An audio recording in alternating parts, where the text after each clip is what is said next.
What's up, y'all? I'm Bud Elliott. That's Jordan Mayton. That's Danny Cannell. That's our guest, Chris Hummer, in the top right, and bottom left is Crosstown Cup winner Tom Fernelli. This is the Cover 3 podcast. Chip is still unfortunately detained, and hashtag free Chip. Free Chip. But the show must go on.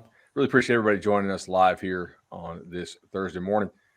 And today we're going to talk a little transfer portal. We got Chris Hummer, all things portal. Jordan Mayton helping us on the back end with the portal as well. Also usually produces the show. Looking sharp today. Look at this collared shirt, man. I mean, that's our listeners and viewers don't normally get to see Jordan, behind the scenes at home in the studio. Now we've got him all dressed up. He's looking like he's became a man today. I'm just happy you guys let me be here. Let him have a voice. Let him out. Let's go. Free Jordan. He's the anti-Coca, and that Coca would kill us if we dared put him on the screen. But Jordan, he's been fighting to get on there the whole time. Scratching and clawing. Oh, man. So today, transfer portal show. The reason why we're doing it today is because the deadline to jump in the portal, or at least to have your paperwork in, was this week. And I guess, Hummer, I'll start with this.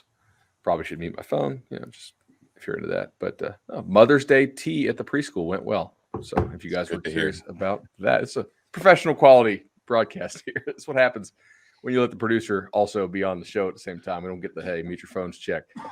So, Hummer, are we expecting anybody else to jump in at this point? Like, the deadline is dead, right? It's done? Yeah, we're past it. We saw people trickle in Monday, Tuesday, Wednesday because compliance can be slow sometimes once they submit their name ahead of the May 1st deadline. So you just had to be in there 11:59 on Sunday night. If you put your name in for the paperwork, you were good. But there was going to be a trickle after. We even saw a couple this morning. I don't know if they made the deadline or not, but right now we're at, I think, 2,888 FBS players in the portal. And I don't anticipate seeing many more players in the portal before August 1st when the portal will switch over again. But I do still think we'll see a couple, which I know we're going to talk about in a little bit. So I don't know if the NCAA gives us this data, but that number strikes me as really large. 2,888 is a ton of players. Just quick in my head math. That seems like a huge portion of players in the sport. Do we know if those are all scholarship players, or does that number also include walk-ons? Yeah, so that'd be 22 per FBS team if it was just in general. So that's a lot, but a lot of it is walk-ons, man. Like, there's a ton of walk-ons in the portal. I would say overall, like 1,800 to 2,000 scholarship players. So pretty significant numbers. So you're talking about, like, on average, like 15 players per school, maybe a little less.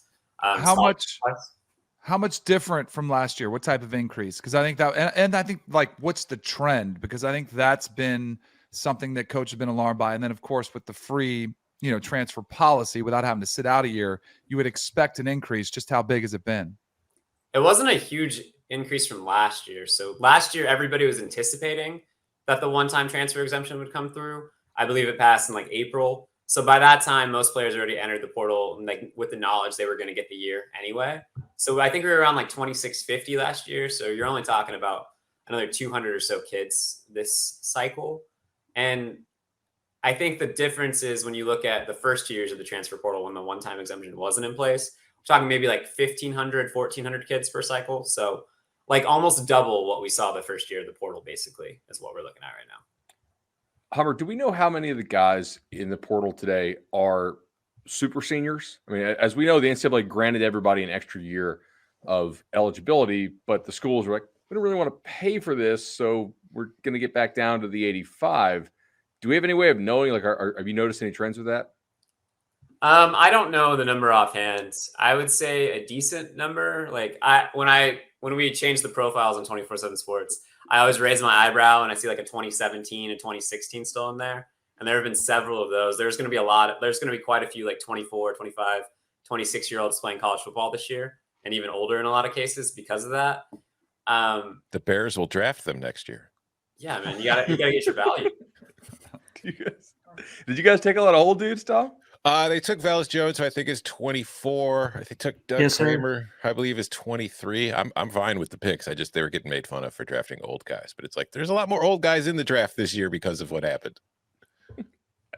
Yeah, and I anticipate we'll continue to see old guys because they're sticking around in college football. What was the? We're calling 24-year-olds old now. I love that, by the way. These geezers. Man, those of us who are almost 40 are. Yeah. 24-year-olds are pre-Gen Z, I think. So they technically are old compared to their peers. So are they like? Wait, so they're pre-Gen Z? I think so. I think 24 and 25 still is a millennial. I might be wrong, and that is not my area of expertise, but I did write about that last year, and I think that's around the cutoff. It was like the sophomores and freshmen in college football during the pandemic were Gen Z, and everybody else was in millennial still. I saw like a tweet or something yesterday that was basically calling people my age like geriatric millennials, and I was pretty triggered by that. So that's how I feel when people call me millennial, though. Like I feel pretty geriatric. Hummer, all right, to be somewhat related to the transfer portal, you mentioned the guys who were freshmen and sophomores during COVID. I remember thinking, gosh, with the portal opening up, we're going to have a lot of this class of 2021 recruits jump in because they never had a chance to actually take visits and be recruited in the same way that everybody else has been who went through the process. In changing all these profiles around, and Jordan, I know you help with this as well.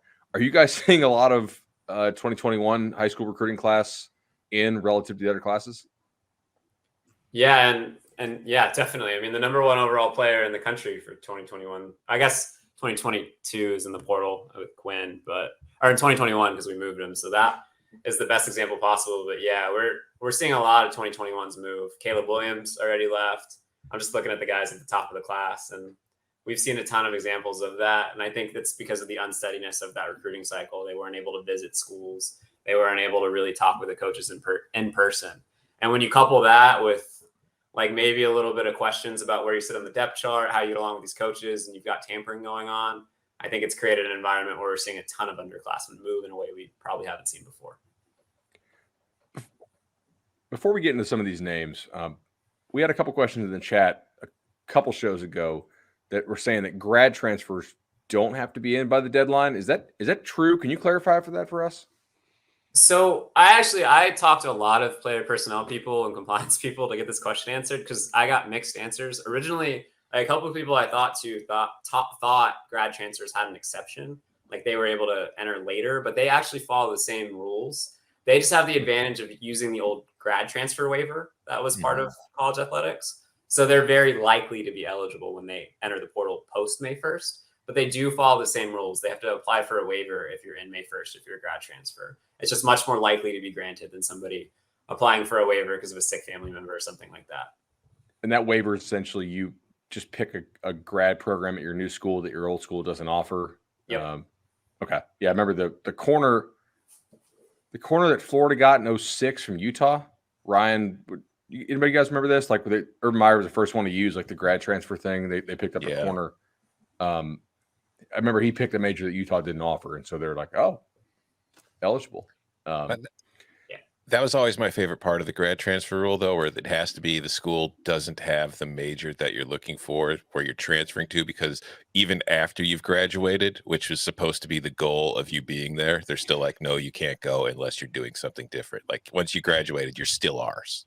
And forget building on the degree you just spent 4 years working on. You have to do something totally different. Yeah. It's like, that was great 4 years. Now go do something else with your life. Do you think we see this trend slow down because of like a lot of these guys might change their mind, again, but they've already used the free pass. Do you think we see it kind of rein back a little bit, or do you think this is just where we are? Eventually. I know Bud has talked about this quite a bit. I think when we'll really see this slow down is 2024 when the super seniors phase out. Because even though a lot of people have already used the one-time exemption, we already have another class coming in that hasn't used it yet. And I will say some of these underclassmen classes are smaller overall than some of the older ones that we're seeing, just simply because less high school kids were taken. So in that way, it'll shrink a bit. But I don't think we'll see a seismic shift in the amount of players entering the portal until that super senior group expires, because there's just so many extra players out there that can't fit under that 85 cap. And actually, I know we're going to get into this in a little bit, with the NCAA considering lifting the 25 player cap per cycle and allowing teams get up to 85, there are going to be even more spots for players to switch teams in the transfer portal because teams will have more room to add more people. So I think we're going to see a significant number of players in the portal at least through 2024. I think that makes a lot of sense. I was going to say, I wonder if we're going to see like the numbers kind of stay where they are even after 2024, because I don't know if we want to get into it now. I could wait, but like you were just talking about with the idea that there's going to be a possibility of classes where there's not 25 player caps. And just because of the transfer portal, we're going to allow it to be, it's not as many players in the class as much as it's, you can have 85 scholarships. However many you do per year, you do per year. I wonder if we're going to see, you know, maybe some nefarious actions with that, whereas it's more players being pushed into the portal because of that, because coaches want to bring in newer freshmen and new bigger classes because of it, which could lead to the same influx of transfers that we've seen, just maybe for a little bit more non-opted, just kind of pushed that way. Man, I mean, Chip goes to jail. Tom hosts a couple times. He's just nailing these segues he got planned out. Like, so that's what I wanted to ask about. I re-listened to the show that we had Hummer on from 3 months ago, talking about sort of the post-season wave of transfers. And we were talking about a lot of the quality of the players. We've seen a huge wave of guys jumping in the portal in the last couple of weeks. But am I wrong to think that the actual quality of this is maybe not quite as good? Is this wave more about dudes getting told, hey, you don't got to go home, but you got to get the hell up out of here? Yeah, guys like Jordan Addison steal the headlines, but I think we had 400 players in the last week go in the portal, and I would say maybe 25 of those 400 are going to be quality Power 5 players next year.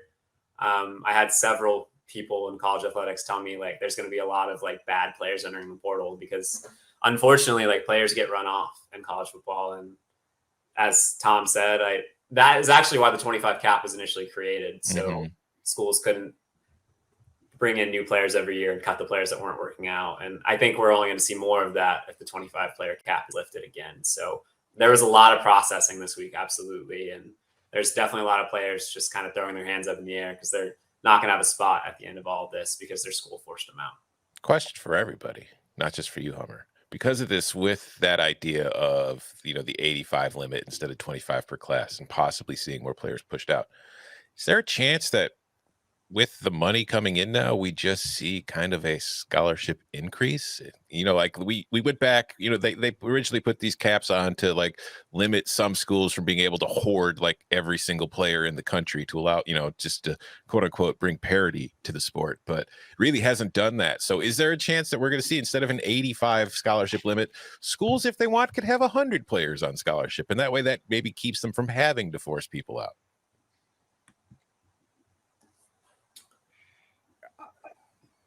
Maybe, but I think it's a long way down the line. Just when we had Dodd on, he kind of alluded to this, but I think what's going to happen first is that they'll probably go like full scholarships baseball, full scholarships softball. Like if they have the whole P5 breakaway thing or whatever, you know, new division breakaway, I think they're going to go full scholarships for Olympic sports first before they expand even more to football, assuming they keep scholarships. Yeah. Right. Eventually they might just have like, Pay. Here's teams sponsored by Ohio State, you know, and they're just employees. I'm actually happy you bring that up, because I think a lot of people who follow college sports don't understand that aside from football and basketball, most of the student athletes aren't on total scholarships. They're partial scholarships. Yeah. Unless you're a baseball player at Vanderbilt. Unless you're a baseball player at Vanderbilt. Yeah. Oh, wait, Vandy's full scholarship? I mean, Vandy's just a minor, they're like a minor league affiliate at this point. They're just churning guys out so quick. And they're the second best team in their state this year. Yeah, that's what I'm saying. It's like they just churn dudes out. They're like a real, you know, legit baseball program. That dude threw 105.5 the other night. Like I'm assuming that gun was juiced, but by like I don't know how much. That's crazy. We're off the rails here. All right, top names in the transfer portal from the post Christmas, post being in for spring deadline. Who are we still looking at? The most impactful guys to jump in if you've just been hibernating for the last couple months, you haven't been paying attention to the transfer portal. Maybe you're a college football fan who just watches the games more. You don't really follow this on a day-to-day basis, which you should at 247 Sports, and you should like and subscribe to our videos here at the Cover 3 College Ball Podcast. who are the names that you think really are going to impact the sport who have jumped in recently and kind of post spring? In terms of guys that are still available, or just guys in general? Let's start with still available. I mean, Jordan Addison's the big name. I don't think he's the best receiver in college football, but he's in the conversation. He's going to be a first-round pick most likely in a year. So wherever he ends up, he's going to make a major difference. I've heard USC, like everybody else. Texas is absolutely in there. His former wide receivers coach, Brennan Marion at Pittsburgh, is now at Texas. He's there. I've heard a lot of Alabama buzz. I know that Bryce Young thing that happened yesterday got the internet rolling, but I was hearing even before Jordan Addison went in the portal that if somebody like Jordan Addison goes in, like Alabama would definitely like a crack, because I know they're taking 2 receivers so far, but I don't think they're confident they have like an alpha like they had with Jameson Williams last year. Georgia absolutely needs a receiver, but I don't know how attractive playing with Stetson Bennett is if you're Jordan Addison. Another hater. What? Wow. The comment section tells me it's extremely attractive, Hummer, and he's very good. National championship winning quarterback, of course. Just haters. Sorry to Stetson Bennett.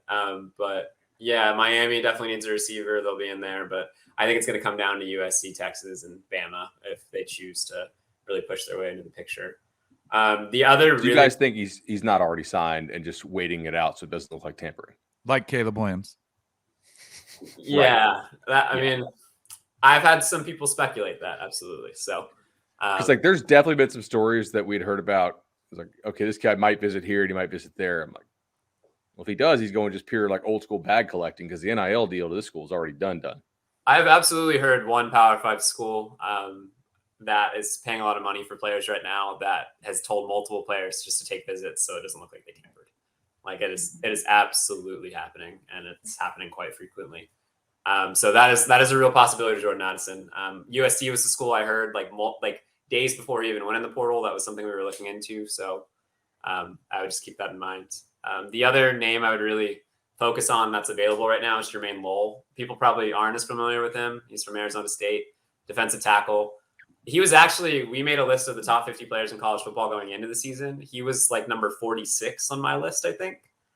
He is one of the best players in the Pac-12. He was just hurt all year last year.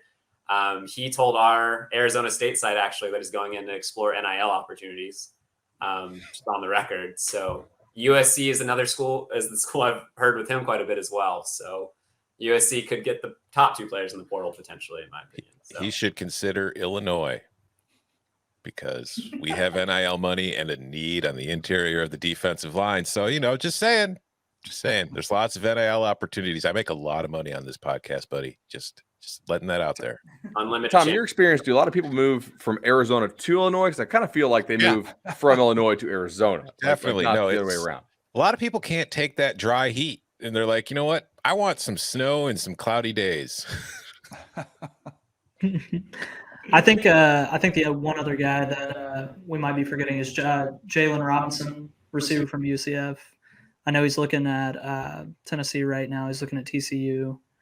I know Georgia has kind of dipped their foot in there, making a visit from him. But a guy that was really explosive under Josh Heupel in 2020 and didn't get a lot of time with Gus Malzahn last year. What he did, he had 18 catches, like 300-something yards. But, big play threat, speedy guy.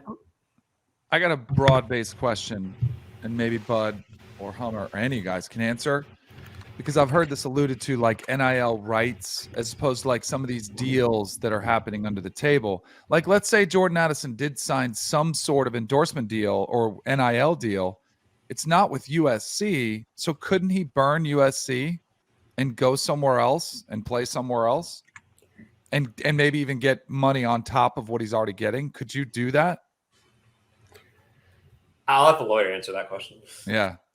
It depends on the contract language, but from what I've heard, what some schools are doing is basically, hey, you come here, and certainly I think the Spire Sports with Tennessee that the Athletic reviewed, like you're signing over the entirety of your endorsement rights. So like you basically have a non-compete with anybody else.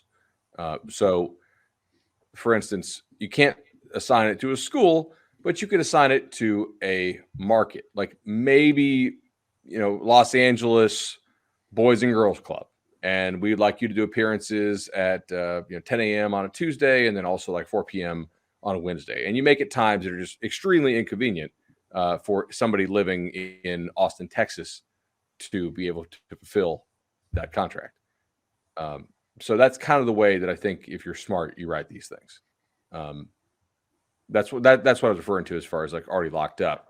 Now, look, hey man, there's nothing stopping another school from taking a kid who's already got a full-fledged NIL deal from dropping a sack of poker chips, or just the crypto wallet just Cash. happened to fall out. Yeah, right. But as far as like legal stuff that you can wash and pay taxes on,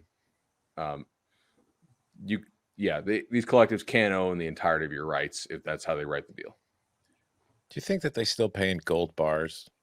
Because what school is most likely to pay in gold bars? Because I just don't know. Like, if I don't know, maybe it's because I'm a geriatric millennial. I just don't trust the crypto. So it's like, it's too volatile for me. I just want something safe and solid, like a gold bar.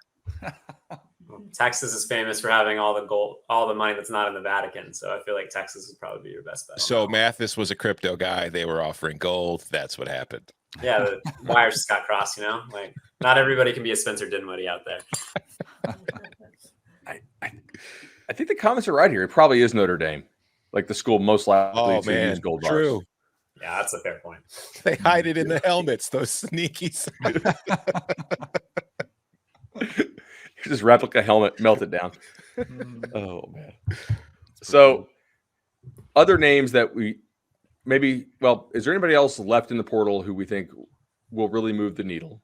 And then who are some guys who have recently committed that maybe the casual college football fans don't know about or didn't recognize, but who could have a real impact on this season? Left in the portal, like Gary Bohannon, maybe. Baylor's former starting quarterback. He visited Missouri over the weekend. I think Missouri's in really good shape for him. They've been looking for a quarterback the entire offseason. Missed on JT Daniels. Missed on another one that I'm blanking on off the top of my head. So Jaden Daniels. I'm sorry? Jaden Daniels as well. Yeah, and Jaden Daniels. Yeah. So to get him in and have an experienced arm in that room could make a difference in the SEC East, I suppose. So that's one. Jordan, are there any guys that have committed recently that you really stick out in your mind? My brain is kind of a mush from the last couple weeks. I'm not gonna lie. Brew McCoy obviously is headlines, but what's left there mentally, and then obviously he has all the physical tools. I think Brew, by the way, is going to be really good. I think if he has a good year, he could still easily be a day 2 pick in the NFL draft. He's got all the physical tools in the world. And I've heard he's doing very well, mentally, and he's ready to play. So I would watch for Brew McCoy to replace Velus Jones very efficiently. There you go. Future Bear. Trying to think of any other guys that really move the needle. Like Hummer was saying, this most recent wave, and Bud, we actually talked before we went on. I think a lot of it is just coaching staffs, running guys into the portal, and just kind of trying to get them out of the program. Awesome. Which schools would you say have done the best job with the portal, and both in terms of obviously quality of the haul that they got, but also is there anybody? Oh, Hummer, yeah. Sorry, I should mention Eric Gentry, another Arizona State player. Yep. Went to USC. He's still putting on weight, but in terms of twitchiness off the edge and attributes, that guy's a freak, and I think he's going to be really good for USC next year. Put him next to Corey Foreman potentially, and they're going to have a really dangerous pass rush. So USC has managed to get much better through the portal, and I don't think they're done. So that's a big one. I know I kind of need USC to stop, because I'm going to owe AJ, our social manager, a steak dinner if USC wins 10 games in the regular season. Yeah, I might owe him a burger. We don't know how Bud money here, but that was the bet I made with him as well. I know McCoy's a big name, obviously, for a lot of reasons, but another guy that went to Tennessee came from Ohio State, the cornerback, Andre Turrentine. what's this? Is that somebody that is going to be expected to be starting for Tennessee right away and could be an impactful player? I don't think he's going to be expected to start. He's more of a safety than he is a corner, safety or nickel. And he was just buried on the depth chart at Ohio State. That happens. Right. They had a sixth-year guy, a couple fifth-year guys at safety, and then maybe like a redshirt junior or something. But he played the majority of their spring game. I think, maybe just his goodwill to try and get some stuff on film. And I know Tennessee went after him pretty hard immediately, so I'm guessing they think he can make an impact pretty quickly. I don't know if that's in a starting role, at least not at safety. I mean, Tennessee's got some guys that Trayvon Flowers, Jalen McCullough that are 3-year starters at safety. So he may push for playing time, but I don't know if he's starting right away. May still be a project. I think like a guy like Corey Kiner, who went from LSU to Cincinnati, could be their next Jerome Ford at running back. I think they were very excited to get him. Going back a little bit, Tyro Harrell going from Louisville to Alabama. Certainly some allegations of tampering are going on there, but Tyro Harrell is like a legit 4.25 guy. Mm-hmm. So that speed's going to help Alabama immensely. Marquise Irving went from Minnesota to Oregon. Irving's the type of guy who could be running back 1 at Oregon next year. He played quite a bit for Minnesota this year and was pretty good. So those are some recent names that I'm remembering now that I'm going through the last couple of weeks. So not a ton of names out there that'll make a huge impact on the season, but there have been some notable commitments. Are there any teams that you feel like who have done a really good job figuring out the sweet spot, like who we can actually get, back channeling? I'm not saying tampering, but just knowing who to get on right when they get in the portal, and maybe some underappreciated portal hauls that filled needs and you could really improve their stakes. Everybody kind of knows LSU and USC and Ole Miss, and we'll talk about them. But is there any sort of down ballot candidates that have impressed y'all? I liked Kentucky quite a bit, honestly. I think Kentucky's done a really nice job in the portal. Like, obviously, Wan'Dale Robinson's gone, but they brought in Javon Baker from Alabama, who could potentially play in the slot. They also brought in Tavion Robinson from Virginia Tech, who I love.